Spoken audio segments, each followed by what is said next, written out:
Warning. The subject of this film you are about to watch reveals a crucial secret of your life.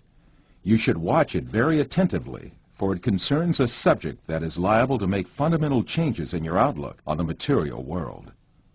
The content of this film is not just a different approach or a philosophical thought.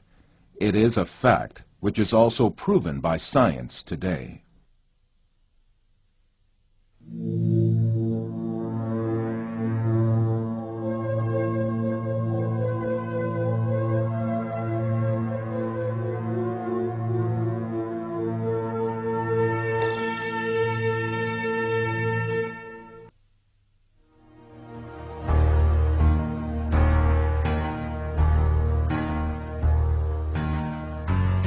Man is conditioned right from the beginning of his life that the world he lives in has an absolute material reality. So he grows up under the effect of this conditioning and builds his entire life on this viewpoint. The findings of modern science, however, have revealed a completely different and significant reality than what is presumed.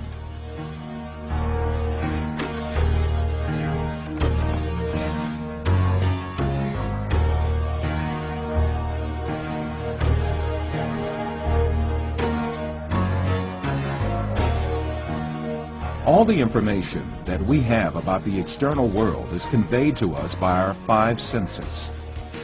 The world we know of consists of what our eyes see, our ears hear, our noses smell, our tongues taste, and our hands feel.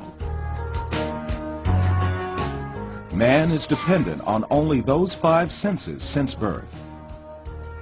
That is why he knows the external world only the way it is presented by these senses. Yet, scientific research carried out on our senses has revealed very different facts about what we call external world. And these facts have brought to light a very important secret about matter, which makes up the external world.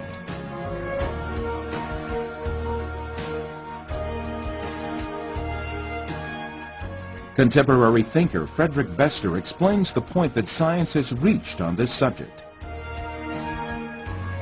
Statements of some scientists posing that man is an image, everything experienced is temporary and deceptive, and this universe is a shadow, seems to be proven by science in our day. In order to better grasp this secret behind matter, let us be reminded of our information about our sense of sight, which provides us with the most extensive information about the external world.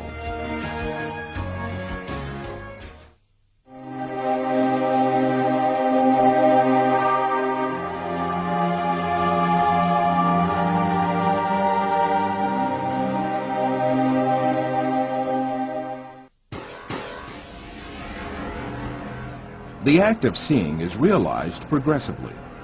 At the instance of seeing, light clusters called photons travel from the object to the eye and pass through the eye lens, where they are refracted and focus on the retina at the back of the eye. Here, rays are turned into electrical signals and then transmitted by neurons to the center of vision at the back of the brain.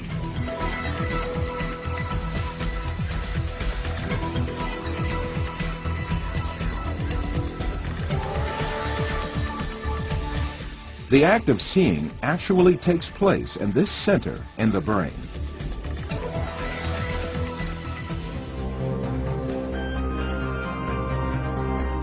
All the images we view in our lives and all the events we experience are actually experienced in this tiny and dark place. Both the film you are now watching and the boundless landscape you see when you gaze at the horizon actually fit into this place of a few cubic centimeters.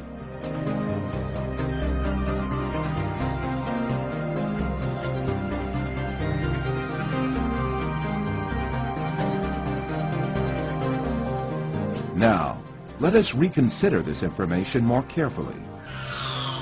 When we say we see, we actually see the effect the rays reaching our eyes form in our brain by being converted into electric signals. When we say we see, we actually observe the electrical signals in our brain. By the way, there is another point that has to be kept in mind. The brain is sealed to light, and its interior is absolutely dark. Therefore, it is never possible for the brain to contact with light itself. We can explain this interesting situation with an example. Let us suppose that in front of us there is a burning candle, and we view its light. During this period, when we view the candle's light, the inside of our skull and our brain are in absolute darkness. The light of the candle never illuminates our brain and our center of vision. However, we watch a colorful and bright world inside our dark brain.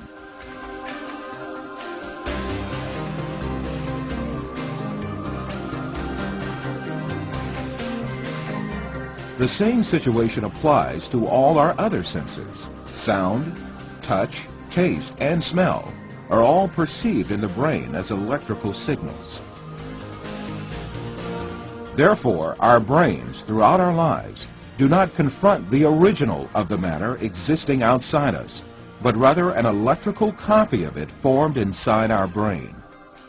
It is at this point that we are misled by assuming these copies are instances of real matter outside us.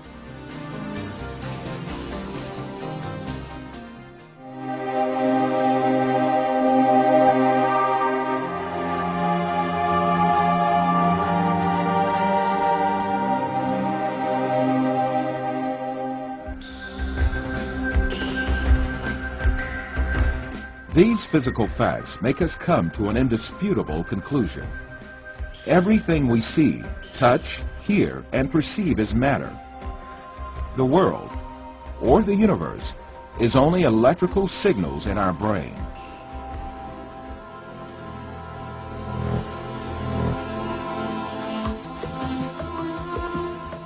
For instance, we see a bird in the external world.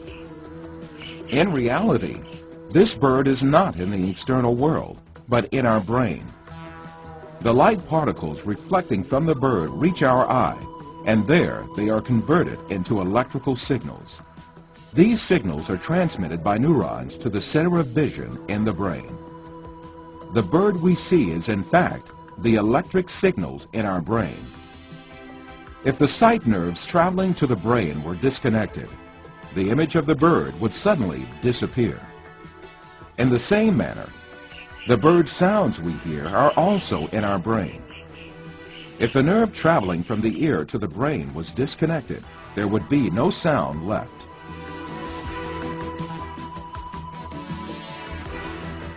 Put simply, the bird, the shape of which we see, and the sound of which we hear, is nothing but the brain's interpretation of electrical signals.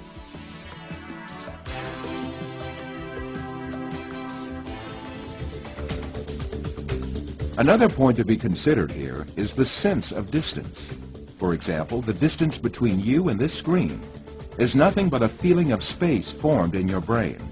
Also, objects that seem to be very distant in one person's view are actually images clustered at one spot in the brain.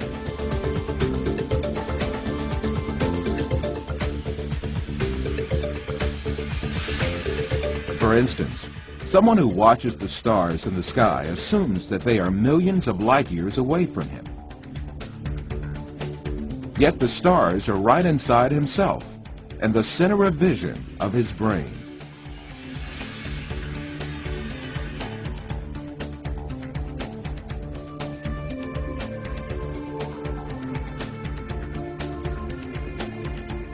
While you watch this film, you are in truth not inside the room you assume yourself to be in. On the contrary, the room is inside you. Your seeing your body makes you think that you are inside of it. However, you must remember that your body, too, is an image formed inside your brain. So far, we have been speaking repeatedly of an external world and a world of perceptions formed in our brain, the latter of which is what we see.